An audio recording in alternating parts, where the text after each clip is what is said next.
Selamat pagi, salam sejahtera bagi kita semua. Boras.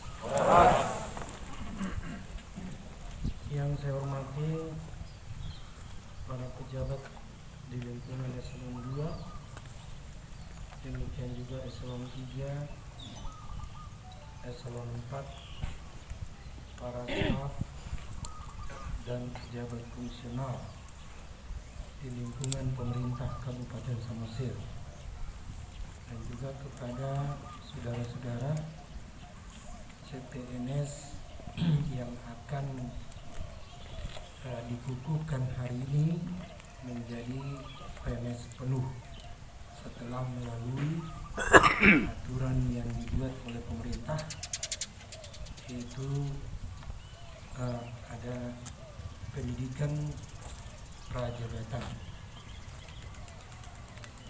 Kepada Bapak Ibu sekalian,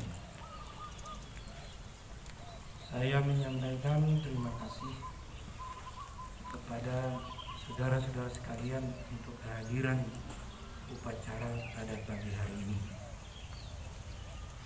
Dan juga mungkin ini apel yang terakhir dari saya untuk periode saya yang pertama dengan Pak Juang. Oleh karena itu, ada beberapa pesan yang sungguh perlu Anda perhatikan. Marilah kepada saudara-saudara, lepaskan segala kepentingan pribadi, lepaskan segala kepentingan politik. Anda tetap bersatu di bawah naungan pemerintah Kabupaten Samosir dan pemerintah Republik Indonesia untuk memajukan daerah kita yang kita cintai ini. Kita adalah semua bersaudara satu sama lain. Jadi tolonglah melakukan kerjasama secara kegotong royongan, ya, untuk memajukan daerah yang kita cintai ini. Timbulkan sense of belonging di antara saudara-saudara. Timbulkan rasa memiliki dan cinta kepada daerah kita ini. Kalau kita tidak mencintai daerah kita, bagaimana kita menuntut orang lain untuk mencintai daerah kita? Oleh karena itu, bekerjalah secara tulus ikhlas. Saya sudah buatkan di visi misi kita di depan sana sebagai perintah harian Bupati. Mudah-mudahan itu nanti bisa diteruskan. Yang pertama adalah takut akan Tuhan. Itu yang pertama. Bapak Ibu sekalian, kalau Anda takut akan Tuhan, itulah awal daripada berkat buat Anda, awal pemberian berkat dan ridho daripada Tuhan yang Maha Kuasa. Kemudian yang kedua, bekerjalah secara jujur, cerdas dan bijaksana, tulus untuk melayani. Jangan kita hanya melihat diri kita sendiri, tetapi lihatlah bahwa rakyat Samosir ini berjumlah kurang lebih 140.000 yang perlu kita benahi dan perlu kita sejahterakan. Selama di kepemimpinan kami bersama dengan Bapak Ibu sekalian, bahwa angka kemiskinan turun secara terus-menerus, bahkan yang terakhir sekali juga mengalami penurunan. Kemudian tingkat pengangguran juga menurun, tingkat indeks pembangunan manusia juga meningkat, kemudian pertumbuhan ekonomi kita di atas rata-rata dari provinsi dan nasional. Ini perlu Anda pertahankan untuk seterusnya. Dan selama ini juga 3 kali kita berturut-turut penilaian BPK bahwa laporan pertanggungjawaban keuangan kita 3 kali berturut-turut UTP atau wajar tanpa pengecualian. Tolong ini tetap dijaga supaya kita tetap mendapat dana bantuan berupa dana insentif daerah. Saya minta prestasi-prestasi yang sudah kita laksanakan tetaplah dijalankan, tetaplah dicapai, tetaplah diraih seperti saat ini dan untuk ditingkatkan ke depan. Saya minta juga bahwa saudara sekalian dan pejabat-pejabat yang membidangi yang bisa menaikkan kesejahteraan kita adalah bagaimana nanti masalah kinerja ini bisa lebih ditingkatkan lagi di dalam pemberian insentif, sehingga Anda tidak lagi untuk bermaksud mendapatkan tambahan di luar daripada yang tidak resmi, sehingga Anda semua terselamatkan. Oleh karena itu saya minta kalau dana insentif daerah ini bisa terus dinaikkan, ditingkatkan, maka dana kesejahteraan kita akan semakin bertambah. Itu tadi yang saya sebutkan, bekerjalah secara tulus, ikhlas, bijaksana. Ya. Baru yang ketiga, berani bertindak dengan tegas. Ya. Jadi ini berani karena benar. Jadi seorang pemimpin itu harus bisa dicontoh. Jadi pimpinan para SKPD, saya yakin Anda bisa memberikan contoh yang terbaik bagi staf saudara, sehingga mereka bisa melaksanakan tugas-tugas yang baik di pemerintahan kabupaten ini. Kemudian rela berkorban, ini juga perlu. Rela berkorban itu luas pengertiannya, ya. Jadi Anda melakukan sesuatu yang baik, tidak semata-mata terus meminta imbalan. Saya yakin kita berbuat baik, Tuhan akan melihat itu. Jadi tidak selalu imbalan dengan transaksional berupa uang, ya. Jadi ini yang perlu ditekankan secara terus menerus. Nah, ini rela berkorban. Jadi salah satunya yang kita tunjukkan selama ini, kita bisa menanam pohon, kita bisa bergotong royong, kita bisa melaksanakan hal-hal yang lebih baik di kabupaten ini. Itu kerelaan kita untuk melaksanakan dengan secara tulus. Baru yang kelima, bahwa kita harus tampil sederhana, merakyat, dan bersahaja. Ini sederhana ini boleh Anda perlihatkan di dalam kehidupan kita sehari-hari. Baik kita sebagai anggota aparat sipil negara maupun Anda anggota masyarakat. Jadi jangan menunjukkan perbedaan eksklusif dari masyarakat biasa. Bergabung, bercengkrama, dan hal-hal apa misalnya yang baik yang diutarakan kepada masyarakat untuk meningkatkan semangat mereka, itulah diutarakan. Ya, jadi tampil sederhana. Saya rasa saya dengan Pak Jiwang tidak terlalu membedakan masalah baik fasilitas maupun apa. Saya sebagai kepala daerah dan Pak Jiwang sebagai kepala daerah dengan kita semua, ya, semuanya berjalan dengan baik. Dan kalau hidup sederhana ini, yang penting kita sehat dan bersih.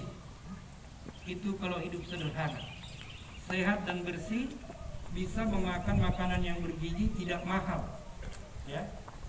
Kalau Anda memakan Kentucky Fried Chicken, Anda memakan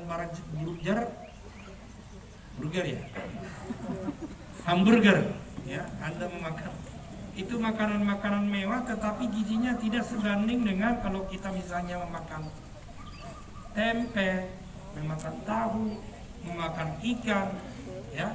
Ini itulah namanya hidup sederhana dan tampil apa adanya. Dan ingat, kita adalah di Raut Delian Natul. Anda sebagai seorang ASN yang sudah berkeluarga, wajib hukumnya mengikuti adat, ya. Karena kita di Raut Delian Natul, coba camkan, ya. Karena itulah budaya daripada kehidupan kita. Jadi jangan malas untuk mengikuti acara-acara adat, ya. Itulah berbaur ke masyarakat itu, bermasyarakat, tampil sederhana. Jadi kalau tampil Anda sebagai seorang tokoh masyarakat dan tokoh adat, Anda tidak perlu bermewah-mewah di sana. Cukup tampil sederhana apa adanya, laksanakan adat itu dengan baik. Nah, itulah 5 itu perintah harian bupati. Kalaupun nanti siapa yang jadi bupati di sini, yang 5 itu kalau dipakai syukur, ya kalau tidak apa boleh buat, kan gitu kan? Nah, jadi itulah mungkin yang bisa saya sampaikan. Dan yang terakhir, ini berulang kali saya sampaikan. Kalau Anda mau selamat menjadi seorang pejabat atau diangkat menjadi pejabat, jangan sekali-sekali memberikan suap untuk jabatan Anda, ya. Karena itulah awal daripada malapetaka buat kamu, saya yakin. Dan kamu nanti kalau sudah membeli sebuah jabatan, pasti kamu nanti akan melakukan hal-hal yang tidak terpuji untuk mengembalikan uang untuk pembelian jabatan itu. Mending kamu tidak perlu jabatan, tetapi kamu nyenyak tidur, aman dan sentosa, ya. Saya berbangga saya mengucap syukur kepada Tuhan Yang Maha Kuasa. Di pemerintahan lalu, saya harus mengeksekusi 23 orang. Harus pecat atau diberhentikan tidak hormat karena keterlibatan di korupsi, ya. 23 orang itu. Puji Tuhan di masa saya dan Pak Juang, 1 orang pun diantara kita tidak pernah menjadi tersangka. Yang pernah sudah dipenjara, dibebaskan secara murni, yaitu masalah kapal Sinar Bangun. Nah, jadi ini menjadi kebanggaan bagi kita semua bahwa selama di periode saya, di periode Pak Juang, Anda tidak ada yang tersangkut dengan masalah hukum. Mudah-mudahan ke depan ini bisa dipertahankan dan 2 kali kita menjadi kabupaten terbaik se-Sumatera Utara di dalam hal MCP korupsi, yaitu Monitoring Center Prevention for Corruption, atau disebut itu pencegahan korupsi. Jadi mohon ini dipertahankan, jangan nanti setelah kami tinggalkan ini semuanya jadi tidak terrealisasi, ya. Itulah harapan saya kepada saudara-saudara sekalian. Mungkin di antara Bapak Ibu sekalian ada yang bersuka cita dengan berakhirnya masa jabatan kami, dan ada juga yang merasa sedih. Mudah-mudahan semuanya sama-sama bersuka cita, ya, untuk menyongsong siapapun nanti yang menjadi pemimpin di kabupaten yang kita cinta ini. Nah, yang kedua, ada saya dengar isu-isu bahwa di akhir masa jabatannya Bupati sekarang ini Rapidin Simbolon dan Juang Sinaga, mari kita berduyun-duyun pindah dari kabupaten ini ke kabupaten lain atau ke provinsi atau kemana. Percayalah, satu pun itu tidak akan saya tanda tangani. Bahkan ada yang menawarkan sejumlah uang kepada saya agar saya meloloskan untuk pindah ke daerah lain. Percayalah, di masa kepemimpinan saya akan tetap integritas sampai titik darah penghabisan, dan saya tidak pernah akan bisa disuap oleh saudara-saudara. Ya, itu menjadi komitmen saya selama saya menjabat di kabupaten ini. Kalaupun nanti siapa pemimpin yang baru yang menyatakan yang bisa memberikan pindah keluar sana, saya tidak, ya artinya itu urusan dia. Dan ini kenapa saya buat tidak bisa pindah, karena apa? Selama ini kabupaten ini dibuat sebagai batu loncatan. Begitu 2 tahun 3 tahun menjabat di sini atau bekerja di sini, maka dia mencari ancang-ancang untuk pindah keluar sana di tempat yang lebih enak dan di tempat yang lebih ramai dan di tempat yang lebih indah. Maka saya minta, kalau nanti saudara-saudara kita yang mau tes seleksi PNS masuk ke daerah Kabupaten Samosir ini, berpikirlah yang bagus. Jangan dibuat Samosir ini sebagai tempat batu loncatan. Saya tidak setuju. Saya sebagai putra asli Samosir ini, saya tidak setuju Samosir ini dijadikan sebagai sampah para aparat sipil negara untuk tempat menjadi tempat bekerja. Jadi saya inginkan Samosir ini menjadi tempat para ASN yang profesional, berdedikasi tinggi dan berintegritas. Itu terakhir pesan saya kepada saudara-saudara sekalian. Nanti khusus kepada CPNS yang akan dikukuhkan menjadi PNS, nanti akan diberikan pengarahan secara khusus. Tapi mohon dilaksanakan berlangsung secara lebih cepat, tapi tepat, karena jam 10 atau jam 9:30 kita akan mengadakan peluncuran vaksin COVID-19 di RSUD Haryadi Sinaga ya. Jadi nanti ini akan cepat dilaksanakan, dan mari kita akhiri upacara kita ini dengan mengucap syukur kepada Tuhan Yang Maha Kuasa. Horas.